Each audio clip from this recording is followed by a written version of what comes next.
Hi boss, ഞാൻ ഷൈജു കോഷക്കാവ്. ഷൈം വീഡിയോസിൻ്റെ മറ്റൊരു വീഡിയോയിലേക്ക് എല്ലാവർക്കും സ്വാഗതം. അപ്പോൾ രാവിലെ ഇന്നത്തെ ഓട്ടയ്ക്ക് തൈപ്പനെല്ലാം കിട്ടി ചക്ക എടുത്താനുള്ള പരിപാടിയാണ്.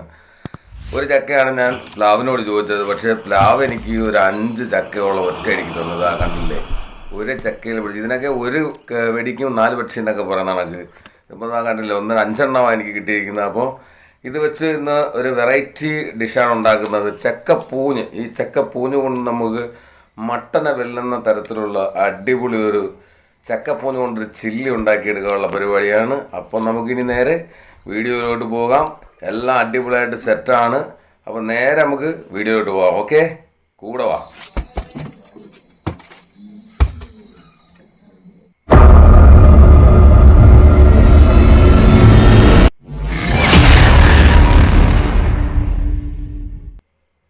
അപ്പോൾ ചക്ക നമ്മളെ കയ്യിൽ കിട്ടിയിട്ടുണ്ട്. അതിന് വലിയൊരു ചക്കയാണ് സെലക്ട് ചെയ്തെടുത്തപ്പോൾ നല്ല കറയുണ്ട്, അരക്കെന്ന് പറയും. അപ്പോൾ നല്ല ചക്കയരക്കുണ്ട്. അതെല്ലാം ഒന്ന് മാറ്റി നമുക്ക് വെട്ടി സെറ്റാക്കാം. വീട്ടിനകത്താണ് പായൊക്കെ വിരിച്ച് ന്യൂസ് പേപ്പറൊക്കെ ഇട്ട് നമുക്ക് 2 കഷ്ണമാക്കി എടുക്കാം. 2 4 കഷ്ണമാക്കി എടുത്ത് പൂഞ്ഞ് സെപ്പറേറ്റ് ആക്കി എടുക്കണം. നല്ല വിളഞ്ഞ ചുളയാണ് കേട്ടോ, അടിപൊളി കൂട്ടാൻ വെക്കാൻ പരുവമാണ്. അപ്പോൾ 4 കഷ്ണമാക്കിയിട്ടുണ്ട്. ഇനി അതിൻ്റെ പൂഞ്ഞ് നമുക്ക് എടുക്കണ്ടേ, പൂഞ്ഞെടുക്കാം നമുക്ക്. പൂഞ്ഞെടുക്കാനായിട്ട് നമുക്ക് സെപ്പറേറ്റ് ഇതുപോലെ കട്ട് ചെയ്തിട്ട്, കത്തി മൊത്തം അരക്കാവും, എന്നാലും കുഴപ്പമില്ല. നമ്മൾ കൈ വെളിച്ചെണ്ണ തേച്ചാണ് ഇത് കഴുകി കളയുന്നത്. വെളിച്ചെണ്ണ അല്ലെങ്കിൽ പാമ്പോയോ തേച്ച് കഴുകി കളയാണ്ട് ഇതുപോലെ കട്ട് ചെയ്തല്ല ഭംഗിയായിട്ട് അങ്ങോട്ട് കട്ട് ചെയ്ത് ഇതുപോലെ കിട്ടും. അലുവ പീസ് കണക്ക് കിട്ടും. അപ്പോൾ അത് നമുക്ക് മാറ്റി വെക്കാം. എല്ലാ ചക്ക പീസുകളും ഇതുപോലെ ഞാൻ കട്ട് ചെയ്ത് മാറ്റി. ഇനി കൈയൊന്ന് വൃത്തിയാക്കി എടുക്കണമെങ്കിലേ മറ്റുള്ള ജോലികൾ നടക്കത്തുള്ളൂ. കാരണം നന്നായിട്ട് ചക്കയേറെ കൊട്ടിയിട്ടുണ്ട് കയ്യിലെല്ലാം. കുറച്ച് ബുദ്ധിമുട്ടുള്ള പണിയാണ്. എന്നിട്ട് ഇതേപോലെ ഈ വെള്ള അലുവ പോലത്തെ ഇരിക്കുന്ന ചക്കപ്പൂഞ്ഞ് ഇതുപോലെ ചെറിയ ചെറിയ പീസുകളാകണം, ക്യൂബായിട്ട് കട്ട് ചെയ്തെടുക്കണം. അതായത് ചില്ലി ചിക്കനും ചില്ലി ബീഫൊക്കെ കഴിച്ചിട്ടുള്ളവർക്ക് അറിയാതെ എങ്ങനെ അതിൻ്റെ പീസസ് വരുന്നതെന്ന്. അത് ഈ ടൈപ്പ് സ്ക്വയർ ക്യൂബായിട്ടായിരിക്കും വരുന്നത്. അത് ഏറ്റവും ചെറുതും ആക്കണ്ട, എന്നാൽ വലുതും ആക്കണ്ട. അപ്പോൾ ആ ഒരു ടൈപ്പിലേക്ക് ആക്കി നമുക്കിതിന് മുറിച്ചെടുത്തുകൊണ്ട് ഈ പരുവത്തിന് എല്ലാം നമുക്ക് കട്ട് ചെയ്തെടുക്കാം. അപ്പോഴത്തേക്കും ഇവിടെ ചക്ക ചുളയെല്ലാം സെറ്റാക്കി കൂട്ടാൻ വെക്കാനുള്ള പരുവാക്കി വെച്ചിട്ടുണ്ട് മാളു. ഇനി നമുക്ക് ഇതിൻ്റെ എക്സസൈസ് എന്ന് പറഞ്ഞു കഴിഞ്ഞാൽ, ഇൻഗ്രീഡിയൻസ് വേണ്ടതെന്ന് പറഞ്ഞു കഴിഞ്ഞാൽ കോൺഫ്ലവർ, ടൊമാറ്റോ കെച്ചപ്പ്, അതേപോലെ സോയാ സോസ്, ചില്ലി സോസ് എന്നിവയാണ്. അത് കഴിഞ്ഞിട്ട് നമ്മൾ കട്ട് ചെയ്ത് വെച്ചിരിക്കുന്ന ആ പൂഞ്ഞുകളെല്ലാം കട്ടാക്കിയിട്ടുണ്ട്. ഏകദേശം ഈ പരുവം തന്നെ വേണമെന്നില്ല, നിങ്ങൾക്ക് സൈസിനനുസരിച്ച് കട്ട് ചെയ്തെടുക്കാം. ഇനി നമുക്ക് ഇതിലേക്ക് മസാല കൂട്ടുകൾ ചേർത്ത് കൊടുക്കാനുള്ളതാണ്. മസാലക്കൂട്ട് മല്ലിപ്പൊടിയും മുളക് പൊടിയും മഞ്ഞൾപ്പൊടി, അതുപോലെ ചിക്കൻ മസാല, കാശ്മീരി ചില്ലിയാണ് ഇവിടെ ഉപയോഗിക്കുന്നത്. വേണമെങ്കിൽ കളർ ഉപയോഗിക്കാം. ഫുഡ് കളർ ഞാൻ ഉപയോഗിക്കുന്നില്ല, അത് ചേർന്നതല്ല. അപ്പം നമുക്ക് അടുത്തായിട്ട് നമുക്ക് ഉള്ളി 3 എടുക്കാം. ഒരു തക്കാളി, വലിയ തക്കാളി ആയതുകൊണ്ട് ഞാൻ ഒരു തക്കാളി എടുത്തുള്ളൂ. ഇനി ക്യാപ്സിക്കം വേണം. ക്യാപ്സിക്കവും തക്കാളിയും ഉള്ളിയൊക്കെ, ഉള്ളി ഈ പരുവത്തിലാണ് കട്ട് ചെയ്തെടുക്കേണ്ടത്. കൊച്ചായിട്ട് അരിയരുത്, വലിയ കഷ്ണങ്ങളായിട്ട് സാമ്പാറിന് അരിയുന്ന പോലെ അരിഞ്ഞെടുക്കണം. അതുപോലെ മല്ലിയില, ഇതെല്ലാം കുറച്ച് കറിവേപ്പിലയും കൂടെ നമുക്ക് ഇതിലേക്ക് ആഡ് ചെയ്യാറുണ്ട്. അപ്പോൾ നമുക്കതൊന്ന് മിക്സ് ചെയ്തെടുക്കാം. കോൺഫ്ലവറിൻ്റെ പൊടി നമുക്ക് ഈ അരിഞ്ഞു വെച്ചിരിക്കുന്ന ആ ചക്ക പൂഞ്ഞിലേക്ക് ഒന്ന് ഇട്ട് കൊടുത്ത് കുറേശ്ശായിട്ട് തട്ടിയിട്ട് കൊടുത്തിട്ട്, ഒരു ചെറിയ കവറാണ് മേടിച്ചത്, അതിനകത്ത് 3/4% തട്ടിയിട്ട് കൊടുക്കാം. നമുക്ക് തട്ടിയിട്ട് കൊടുത്തിട്ട് അതിനകത്ത് മസാല കൂട്ടുകൾ ചേർക്കാം. മുളക് പൊടി, അതേപോലെ തന്നെ മല്ലിപ്പൊടി, മസാല, മഞ്ഞൾപ്പൊടി എല്ലാം ഇട്ട് കുറച്ച് ഉപ്പും കൂടി നമുക്ക് ഇട്ട് കൊടുക്കാൻ. അത് ആവശ്യത്തിന് ഉപ്പ് കുറച്ചിട്ട് കുറച്ച് നേരം വെക്കണം. അത് ഒരു 20 മിനിറ്റോളം വെച്ച് സെറ്റാക്കി എടുക്കണം.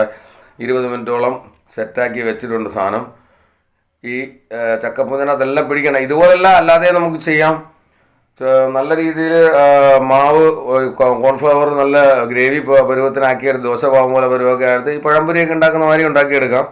അല്ലാതെ ഉള്ളവർക്ക് അല്ലാതെ ഉണ്ടാക്കിയെടുക്കാം. അടുത്ത ആൾക്ക് ഒരു പാനെടുത്ത് അടുപ്പത്ത് വെച്ച് ഞാൻ പാം ഓയിലാണ് ഇവിടെ ഉപയോഗിച്ചിരിക്കുന്നത്. തിളച്ചിട്ടില്ല, ചെറിയൊരു കഷ്ണം ഇട്ട് നോക്കി. അപ്പോൾ ഏകദേശം ആയി വരുന്നതേ ഉള്ളൂ. പിന്നെ നമുക്ക് ചൂടായി കഴിഞ്ഞാൽ മൊത്തത്തോടെ നമുക്ക് ഇട്ട് കൊടുക്കാം. നേരത്തെ പറഞ്ഞ കണക്ക് അല്ലാതെയും നമുക്ക് പൊരിച്ചെടുക്കാം. പഴംപൊരിയൊക്കെ ഉണ്ടാക്കി എടുക്കുന്ന കണക്കും പൊരിച്ചെടുക്കാം. ഞാനിതിപ്പോൾ ഇങ്ങനെയാണ് എടുത്തിരിക്കുന്നത്. അപ്പോൾ ഹാഫ് ബോയിലാണ് നമുക്ക് വേണ്ടതല്ല, ഫുള്ളായിട്ട് ഫ്രൈ ആയി പോകരുത്. എന്നിട്ട് നമുക്കിത് കോരി മാറ്റി വെക്കാം. ഒരു ബൗളിലേക്ക് കോരി അങ്ങോട്ട് മാറ്റി വെച്ച് കൊടുക്കാം. ഇങ്ങനെ കോരി മാറ്റി സെറ്റാക്കി മാറ്റി വെച്ച് കൊടുക്കാം. കണ്ടില്ലേ? വീണ്ടും പാൻ അടുപ്പത്തേക്ക് വെച്ച് അതിനകത്ത് എണ്ണ ഒഴിച്ചു. കടുക് പൊട്ടിക്കണം. കടുക് നന്നായിട്ട് പൊട്ടി വരുമ്പോഴത്തേക്ക് കുറച്ച് കറിവേപ്പില അതിലേക്ക് ഇട്ടൊന്ന് ഇളക്കി കൊടുക്കണം. എല്ലാം പൊട്ടിയതിനു ശേഷം കറിവേപ്പില ഇട്ട് കുറേശ്ശെയായിട്ട് ഇളക്കി കൊടുക്കുക. അങ്ങനെ നന്നായിട്ടൊന്ന് ഇളക്കി സെറ്റാക്കി കൊടുക്കുക.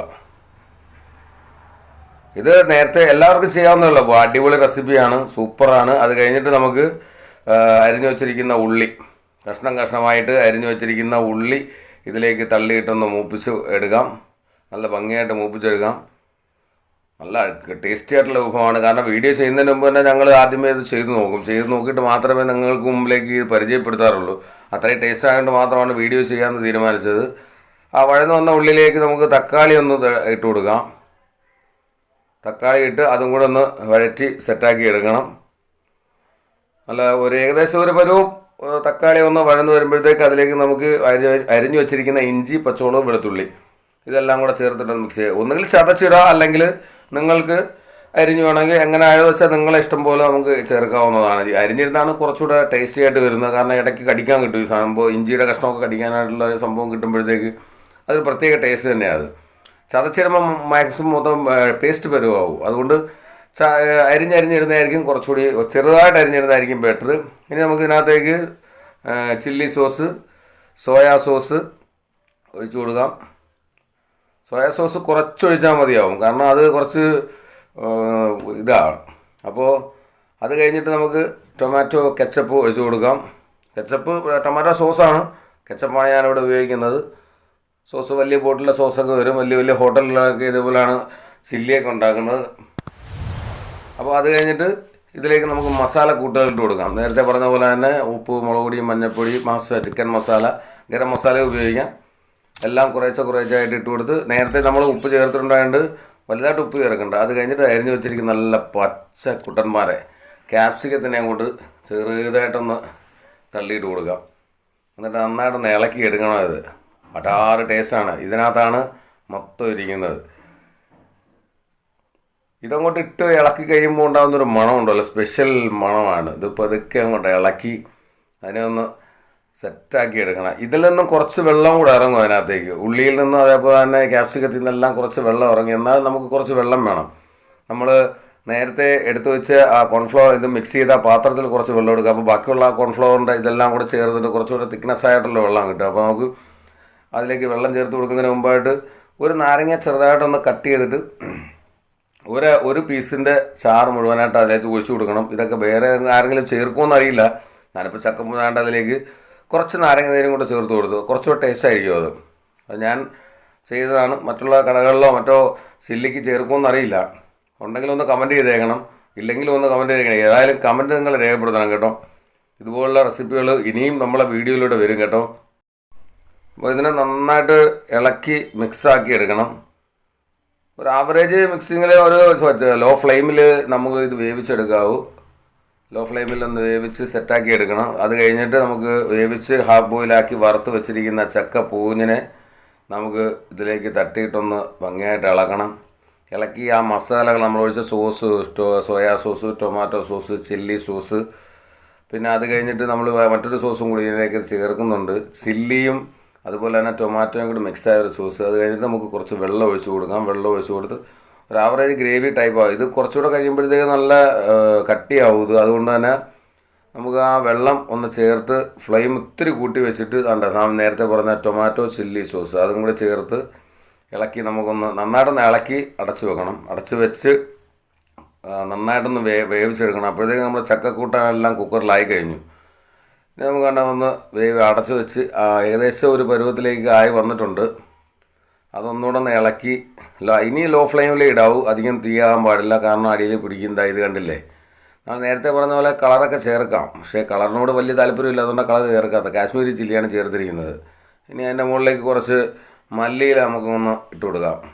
മല്ലിയില ഇട്ട് ഒന്ന് ഇളക്കി തന്നെ ഒന്ന് അടച്ചു വെക്കണം. മല്ലിയിലയും കൂടി ഇടുമ്പോൾ ഉണ്ടാകുന്ന ആ ഒരു മണമുണ്ടല്ലോ, അതാ മണം. ഇത് കഴിച്ചിട്ടുള്ളവർക്ക് മല്ലിയില നേരത്തെ ഏറ്റവും കറികൾക്ക് യൂസ് ചെയ്യുന്നവർക്കും മനസ്സിലാവാം. മല്ലിയില ഏറ്റവും അവസാനം ഏത് റെസിപ്പി ഉണ്ടാകുന്ന അവസാനം അങ്ങോട്ട് ഇട്ട് കൊടുത്തിട്ട് അടച്ച് വെച്ച് സ്റ്റൗ നമുക്ക് ഓഫ് ചെയ്യാം. എന്നിട്ട് ബാക്കിയുള്ള പരിപാടിയിലേക്ക് നീങ്ങാം. ഇത് കഴിക്കണ്ടേ, ടേസ്റ്റ് ചെയ്യാനായിട്ട് നമുക്ക് പറമ്പിൽ പോയി ഇല ഇലയെല്ലാം കീറിപ്പോയി. മഴയും അതുപോലെ തന്നെ കാറ്റൊക്കെ ആയതുകൊണ്ട് ഇലയൊന്നും കാണാനില്ല. ചെറിയ വാഴക്കന്നുകളാണ്. അതിനിടയ്ക്ക് എവിടെയൊക്കെയോ നല്ല ഇല നിൽപ്പുണ്ടോ, എന്നാലും അതൊക്കെ കീറിയതാണ്. നമുക്കൊരു 3 ഇല കട്ട് ചെയ്യാം. വീട്ടിൽ 3 പേരുണ്ട്.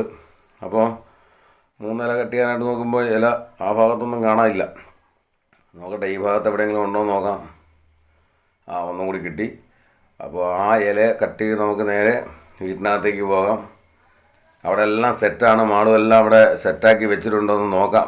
അവിടെ ചെന്ന് എന്താ സംഭവം നോക്കാം നമുക്ക്. പറഞ്ഞതുപോലെ തന്നെ എല്ലാം സലാഡ് ഉൾപ്പെടെ അരിഞ്ഞ് അതിൻ്റെ ചോറ്, അതേപോലെ തന്നെ മീൻകറി. ഇന്ന് മത്തിയാണ് നമുക്ക് കിട്ടിയത്. കിലോ 400 രൂപയായിരുന്നു വില. ചില്ലി എല്ലാം റെഡി ആയിട്ടുണ്ട്. ചക്കയും ഇവിടെ കൂട്ടാനും റെഡിയാണ്. അതുപോലെ തന്നെ സലാഡ്, തക്കാളിയും കുക്കുംബറും ക്യാരറ്റും ഒക്കെയായി. പിന്നെ മാങ്ങ അച്ചാറുണ്ട്, പിന്നെ നെത്തോലി ഫ്രൈ ഉണ്ട്. അങ്ങനെ ചില്ലിയുടെ കൂടെ മേൻപടിയായിട്ട് ഇത്രയും ഐറ്റംസും കൂടി നമ്മളിവിടെ റെഡിയാക്കിയിട്ടുണ്ട്. ഇനി അത് നമുക്ക് കുറേശ്ശെയായിട്ട് കുറച്ച് ചോറ് അങ്ങോട്ട് എടുത്തിട്ട് ഇലയിലേക്ക് അങ്ങോട്ട് ഇടാം. ഇതെല്ലാം കൂടി ഇരിക്കുന്ന കാണുമ്പോൾ തന്നെ നിങ്ങൾക്ക് എന്താ മനസ്സിൽ തോന്നുന്നതെന്നും കൂടെ നമുക്കൊന്ന് കമൻറ്റ് ചെയ്യണം കേട്ടോ.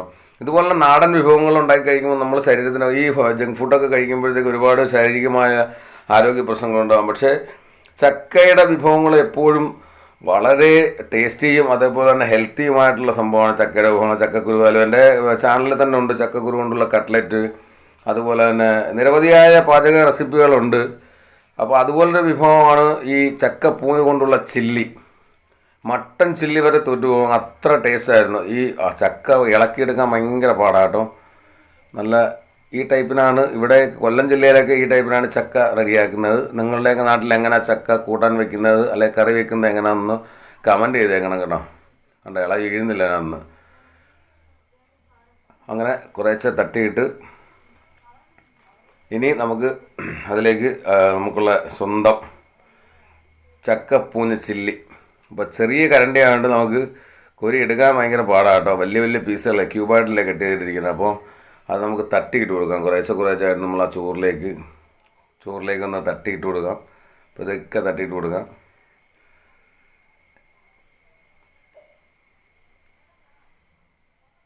അപ്പോൾ ഇതൊക്കെയാണ് വീഴുന്നത്, കാരണം വെളിയിലേക്ക് പോകാൻ പാടില്ല. ഇനി അടുത്ത് നമുക്ക് നെത്തോലി ഫ്രൈ എടുക്കാം. നെത്തോലി ഫ്രൈ നല്ല മൊരിഞ്ഞൊക്കെ വന്നിട്ടുണ്ട്, നല്ല സൂപ്പർ നെത്തോലി ഫ്രൈ. അതിലും ഡെക്കറേറ്റൊക്കെ ചെയ്തിട്ടുണ്ട്. തക്കാളിയും ക്യാരറ്റും പച്ചമുളകൊക്കെ വെച്ച് ഡെക്കറേറ്റ് ചെയ്തിട്ടുണ്ട്. ഇനി ഇപ്പോൾ മാർക്കറ്റിൽ ഏറ്റവും പൊന്നും വിലയുള്ള സാധനമാണ് മത്തി. 400 രൂപയായിരുന്നു. 1 കിലോ, അര കിലോ വാങ്ങിയിട്ടുണ്ട്. വാങ്ങി 200 രൂപയ്ക്ക് മാർക്കറ്റിൽ നിന്ന് വാങ്ങി ആ ചോറിലേക്ക് ഇങ്ങോട്ട് ഒഴിക്കാം. ഈ ചില്ലിയും അതുപോലെ തന്നെ മീൻ കറിയും മത്തിക്കറിയും അച്ചാറും നെത്തോലി ഫ്രൈയും ഒക്കെ ആയിട്ടൊന്ന് ടേസ്റ്റ് ചെയ്ത് നോക്കാം. എങ്ങനെയാലും എൻ്റെ ഈ ചാനൽ ഷൈൻ വീഡിയോസ് നിങ്ങൾക്ക് ഇഷ്ടമായെങ്കിൽ തീർച്ചയായിട്ടും ലൈക്ക് ചെയ്യുക, സബ്സ്ക്രൈബ് ചെയ്യുക. പരമാവധി സ്കിപ്പ് ചെയ്യാതെ എല്ലാ വീഡിയോസും ഇതുപോലെ കാണുക. എൻ്റെ ഒരു വീഡിയോ കണ്ടിട്ട് അത് റെഡിയായില്ലെന്നാണ് ഒരാൾ പറഞ്ഞത്. പക്ഷേ അത് പൂർണ്ണമായും കാണാത്തത് കൊണ്ടും ആയിരിക്കുമെന്നാണ് എനിക്ക് തോന്നുന്നത്. അദ്ദേഹം ആ കമൻറ്റിലൂടെ തന്നെ രേഖപ്പെടുത്തിയിട്ടുണ്ട്. അതുകൊണ്ട് എന്ത് തന്നെ ഉണ്ടായാലും കമൻറ്റിലൂടെ രേഖപ്പെടുത്തണം. നല്ല സൂപ്പറായിട്ടുണ്ട് സംഭവം, അടിപൊളിയായിട്ടുണ്ട്. അപ്പോൾ തീർച്ചയായിട്ടും ഇനി അടുത്ത വീഡിയോ ആയിട്ട് കാണുന്നവരെ എല്ലാവർക്കും നന്ദി.